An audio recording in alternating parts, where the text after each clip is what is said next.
Fast part रे खरीफ फसल जाई सरे देथिले। एबे खरीफ फसल टू पार्ट 2 रे आरंभ करिबा। देखो कौन लिखा है। देखो खरीफ फसल कौन, जो फसल वर्षा दिने उत्पादन करा जाए ताकू कहा जाए खरीफ फसल। वर्षा दिने चाष करा जाउथिबा फसल को खरीफ फसल कहा जाए। देखो भारत रे वर्षा ऋतु साधारणतः जून रु सेप्टेम्बर पर्यंत। धान, मका, सोयाबीन, चिनाबादाम, कपा यही खरीफ फसल रे अंतर्भुक्त। खरीफ फसल रे अंतर्भुक्त होचंदी धान, मका, सोयाबीन, चिनाबादाम, कपा। और रबी फसल कौन, जोड़ा शीत दिन उत्पादन होतिबा ताकू रबी फसल कहा जाए। से रबी फसल जो साधारणतः अक्टोबर रु मार्च पर्यंत चाष करा जाए। अक्टोबर रु मार्च। आउ तार उदाहरण दे परिया गहम, बुट, मटर, सोरिष एवं राशि यही फसल अंतर्भुक्त। आउ आ व्यतीत ए जो कोड़ा का व्यतीत गहम, बुट, मटर, सोरिष ए सब को छाड़ी देले आउ जो रहिला डाली जातीय फसल और पनीपरिया मध्य ग्रीष्म ऋतु रे उत्पादन करा जाए। देखो एबे देखिए फसल उत्पादन मौलिक प्रणाली। फसल उत्पादन करने आमती को प्रणाली दरकार, जहाँ माध्यम से प्रणाली माध्यम आम ठीक सठिक भाव में आम आमर कृषि प्रणाली आरंभ कर। देखो से प्रणाली गुड़िक कौन, फास्ट टिके से प्रणाली को जानिया पूर्व किसी जानिदेबा। देखो धान प्रचुर जल आवश्यक करे, एणु यहाँ को वर्षा दिने चाष करा जाए। एडा गोटे क्वेश्चन लिखा है, साधारणतः शीत दिने कहीं धान उत्पादन हुए ना, कारण शीत दिने जलर अभाव थाए।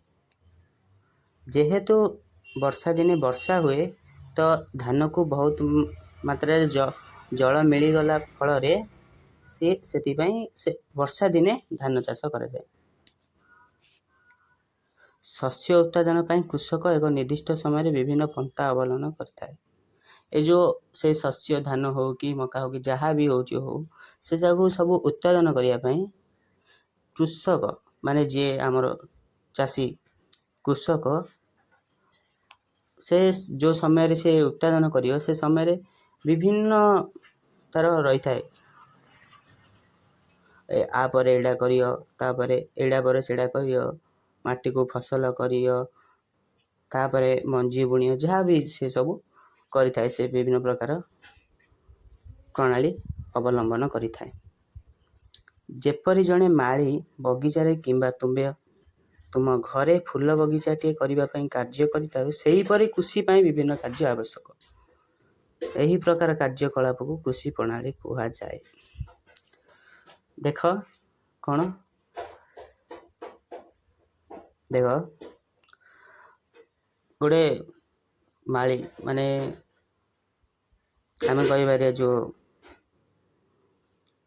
देख गोटे माली कौन करियो बगीचारे कि ता घरे हो जे सी जो गोटे फूल बगीचा करिया चाहिए तो सी तापाई विभिन्न कार्य करती से परि कृषि जे भी चाष करियो, धान फसल करियो, से विभिन्न कार्य आवश्यक।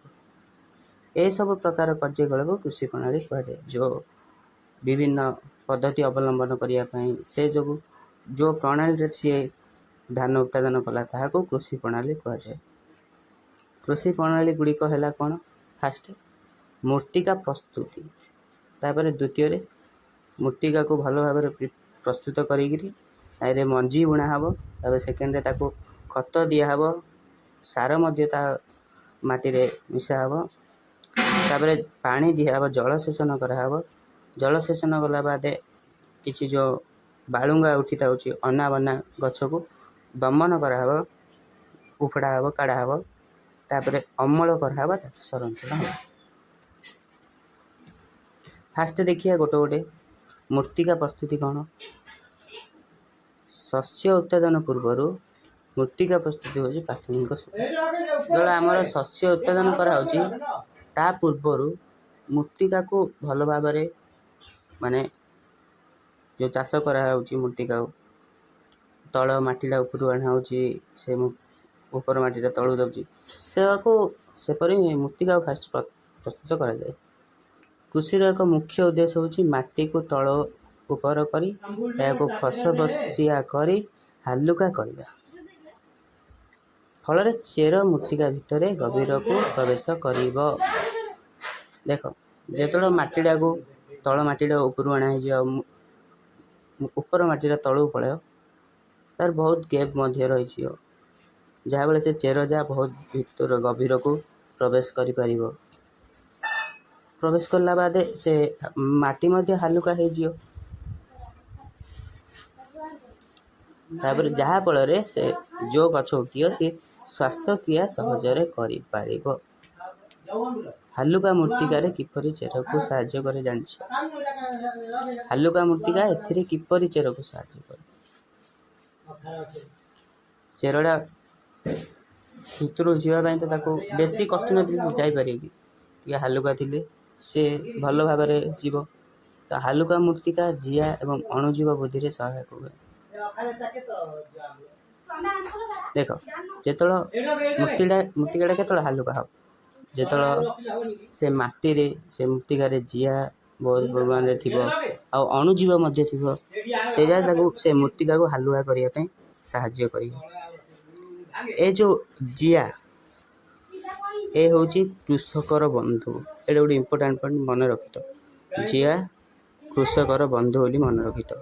देख कृषकर बंधु जिया कृषकर बंधु है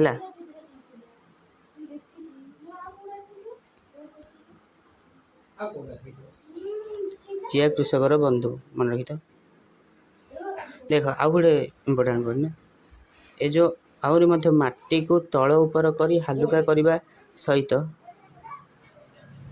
कला फल जो माटी को जो तल ऊपर कर तो से ह्यूमस वृद्धि ह्यूमस बहुत मात्रा वृद्धि किंतु कहीं मृत्तिका तल ऊपर होगा एवं हालुका होगा दरकार ए विषय आम पढ़ तुम्हें जानिछ मृत्तिकार जल वायु एवं केतक जीव रही माटी बहुत प्रकार पोक कीट सब रही था छड़ा मोट उद्भिद एवं प्राणी शरीर कौन ता छड़ा कौन रही है मरी जाइथिबा पचा छड़ा उद्भिद गछ सब रही है एवं प्राणी शरीर मृत्तिका थिबा जीव मानकर द्वारा विघटित होता है। देख माटी रे किछि जीव थाए से जो मृत उद्भिद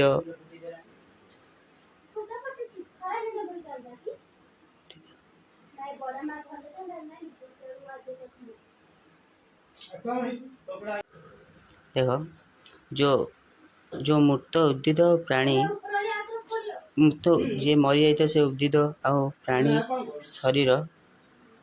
शरीर कौन हम जान ना जो मृत्तिकार थी सब जीव मृत्तिकार थी जीव मान द्वारा मृत्तिकार जो जीव जहाँ थे से मृत्तिकार जीव माने से उद्भिद मरी जाइथिबा उद्भिद एवं प्राणी को माने माटी रे मिसई दियंती विघटित कर देते बुझला। देख जो मृत उद्भिद एवं प्राणी से तांको शरीर केमिति माटी रे लीन हो जाए केमिति जो से मृत्तिकार थिबा जीव माने तांको थी लीन कर देथांती माटी रे मिसई देथांती। मृत जीव मानक शरीर थिबा विभिन्न पोषक पदार्थ मृत्तिका आ जो से मृत जो जीव जाओ मिसई देबे जो उद्भिद आ प्राणी मरी जाइथिबा उद्भिद और प्राणी को मिसई दिए माटी रे तापर जो से मानक शरीर थिबा सब पोषक पदार्थ गुड़िक से माटी की पलय से जा माटी की पलैला बाद कौन हम देख लिखाई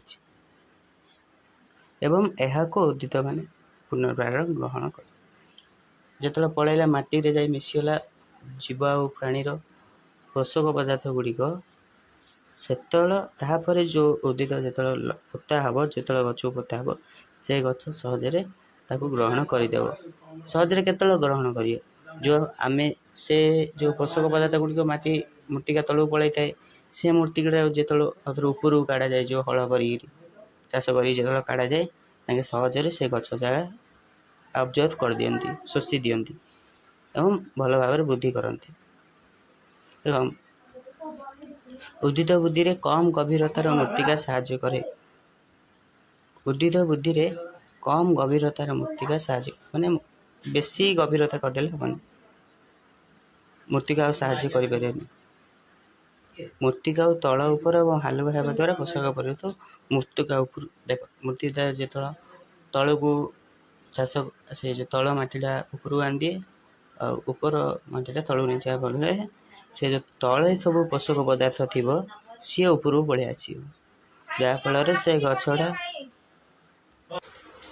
ଯେଉଁ ସେ ମୂର୍ତ୍ତିକାଟାକୁ ତଳ ଆଉ ଉପର କଲା ପରେ ସେ ମୂର୍ତ୍ତିକାଟା ହାଲୁକା ହେଇଯିବ। ହାଲୁକା ହେବା ପରେ ସେ ପୋଷକ ଯେଉଁ ଥିବ ସବୁ ପରିପୂର୍ଣ୍ଣ ପୋଷକ ପରିପୂର୍ଣ୍ଣ ମୂର୍ତ୍ତିକା ଉପରକୁ ଆସେ ହେଲା। ଉଦ୍ଭିଦ ଏହାକୁ ସହଜରେ ଗ୍ରହଣ କରେ, ଯେଉଁ ସେ ମାଟି ତଳେ ଏଇଟା ଉପରକୁ ପଳେଇ ଆସିବ, ଯାହାଫଳରେ ସେମାନେ ସବୁ ପୋଷକ ପଦାର୍ଥ ଯେଉଁ ଥିବ, ଯେତିକି ସବୁ ନ୍ୟୁଟ୍ରିଏଣ୍ଟସ୍ ଥିବ ସବୁ ତାଙ୍କେ ଗ୍ରହଣ କରିଦେବେ। ଏ କାର୍ଯ୍ୟଟା କୃଷି ପାଇଁ ବହୁତ ଗୁରୁତ୍ୱପୂର୍ଣ୍ଣ। ଉଦ୍ଭିଦର ବୃଦ୍ଧିରେ ସହାୟକ ହେବା ପାଇଁ ଦେଖ, ମୂର୍ତ୍ତିକାକୁ ତଳ ଉପର କରିବା ଏବଂ ହାଲୁକା କରିବା ପଦ୍ଧତିକୁ ଚାଷ କରିବା ବା ହଳ କରିବା କୁହାଯାଏ। ଦେଖ, ଯେଉଁ ମୂର୍ତ୍ତିକାଟାକୁ ତଳୁ ଉପରକୁ କାଢ଼ା ହେବ ଆଉ ଉପରୁ ତଳକୁ କରାହେବ, ସେ ଯାହାଫଳରେ ସେ ମୂର୍ତ୍ତିକାଟା ହାଲୁକା ହେବ, ଏ ପଦ୍ଧତିଟାକୁ ଚାଷ ବା ହଳ କୁହାଯାଏ। ଚାଷ ବା ହଳ ଟିକେ ମନେ ରଖିଦିଅ। ଦେଖ, ଚାଷ ବା ହଳ କୁହାଯାଏ ହେଲା। ଏ ଯେଉଁ କାର୍ଯ୍ୟଟା କାହା ଦ୍ୱାରା ହୋଇଥାଏ? ଲଙ୍ଗଳ ଦ୍ୱାରା ହେଇଥାଏ। ଦେଖ,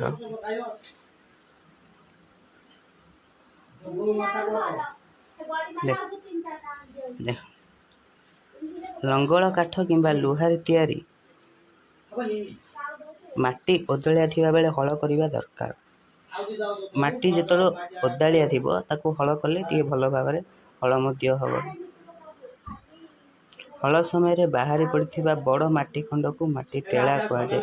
ଯେତେବେଳେ ହଳ କରାହେଉଥିବ ବଡ଼ ବଡ଼ ଚେକା ମାଟି ବାହାରି ପାରୁଥିବ ତାହାକୁ କୁହାଯାଏ ମାଟି ଟେଳା କୁହାଯାଏ। ଏହି ମାଟି ଟେଳାକୁ କାଠ କିମ୍ବା ବାଉଁଶରେ ତିଆରି ମଇ ଦ୍ୱାରା ଗୁଣ୍ଡ କରାଯାଏ। ଦେଖିଥିବ ଯେଉଁ ଟେଳା ଯାହା ବାହାରି ପଡ଼ିଥିବ, ଏମିତି ହଳ ଯାଉଥିବ, ତା ପଛରେ ମଇଟା ବାନ୍ଧା ହେଇଥିବ, ତା ଉପରେ ଜଣେ ଛିଡ଼ା ହେଇଥିବ, ସେ ମଇ ଦ୍ୱାରା ସେ ଯେଉଁ ବଡ଼ ଚେକା ଯାହା ଗୁଣ୍ଡ ହେବ। ଜମି ସମତଳ ହେବା ଫଳରେ ମଞ୍ଜି ବୁଣା ଏବଂ ଜଳସେଚନ ଯେତେବେଳେ ଜମିଟା ସମାନ ହେଇଯିବ, ମାନେ ଲେୟରଟା ସମାନ ହେଇଯିବ,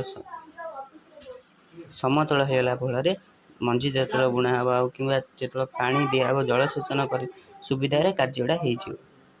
ବେଳେବେଳେ ହଳ କରିବା ପୂର୍ବରୁ ମୂର୍ତ୍ତିକାରେ ସାର ପ୍ରୟୋଗ କରାଯାଏ। କେତେବେଳେ କେମିତି ହଳ କରାହେଇନଥିବ ତା ପୂର୍ବରୁ ତାହିଁରେ ସାର ପ୍ରୟୋଗ କରାହେଇଯିବ, ଖତ କି ପିଡ଼ିଆ ଯାହା ବି ସାର ପ୍ରୟୋଗ କରାଯିବ। ଏହି ସାର ମୂର୍ତ୍ତିକାରେ ଭଲ ଭାବରେ ଯେତେବେଳେ କରାହେଇଯିବ, ତା ପୂର୍ବରୁ ଯେତେବେଳେ କରାହେଇଯିବ ହଳ ପୂର୍ବରୁ ସେ ସାର ଯାହା ମୂର୍ତ୍ତିକାରେ ଭଲ ଭାବରେ ମିଶିଯିବ। ମିଶିଗଲା ବାଦେ ଯେତେବେଳେ ମଞ୍ଜି ବୁଣିବା ପୂର୍ବରୁ ମାଟିର ବତର ଠିକ୍ ଥିବା, ଦେଖ ସେ ସାର ମୂର୍ତ୍ତିକାରେ ଭଲ ଭାବରେ ମିଶିଗଲା, ଆଉ ମଞ୍ଜି ଯେତେବେଳେ ବୁଣିବା ପୂର୍ବରୁ କ'ଣ ହେବ, ସେ ମାଟିର ବତରଟା ଠିକ୍ ରହିବ। ତା କରିବା ପାଇଁ କ'ଣ ଉପକରଣ କ'ଣ ଦରକାର? ମଞ୍ଜି ବୁଣିବା ପୂର୍ବରୁ ଶସ୍ୟର ଆକାର ଆୟତନ ଅନୁଯାୟୀ ମୂର୍ତ୍ତିକାକୁ ଗୁଣ୍ଡ କଲେ ଅଧିକ ଅମଳ ମିଳେ।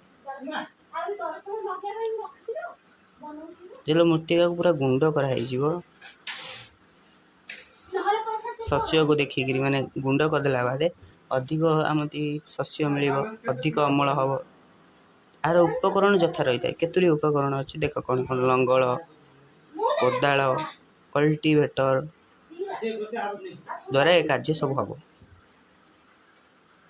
ତାପରେ ଲଙ୍ଗଳ ଦେଖ, ଲଙ୍ଗଳର ପାର୍ଟ ସବୁ ରହିଛି କ'ଣ କ'ଣ? ବହୁ ପୁରାତନ କାଳରୁ ଜମି କର୍ଷଣ ସାର ବୁଣିବା ଏବଂ ଅନାବନା ଘାସ ଦମନ ପାଇଁ ହଳ ଲଙ୍ଗଳ ବ୍ୟବହାର କରାଯାଉଛି। ଆଗେ ସବୁ କରାହେଉଥିଲା, ଏବେ ବି କିଏ କିଏ କରୁଛନ୍ତି, କିନ୍ତୁ ଏବେ ଆଉ ନାହିଁ, ସବୁ ଟ୍ରାକ୍ଟର ବ୍ୟବହାର କଲେନି। ଏହି ଉପକରଣଟି କାଠରେ ତିଆରି ଏବଂ 2ଟି ବଳଦ, ଘୋଡ଼ା, ଓଟ କିମ୍ବା ମଇଁଷିକୁ ଏହା ଦି ସାଇଡ଼୍ ରହନ୍ତି।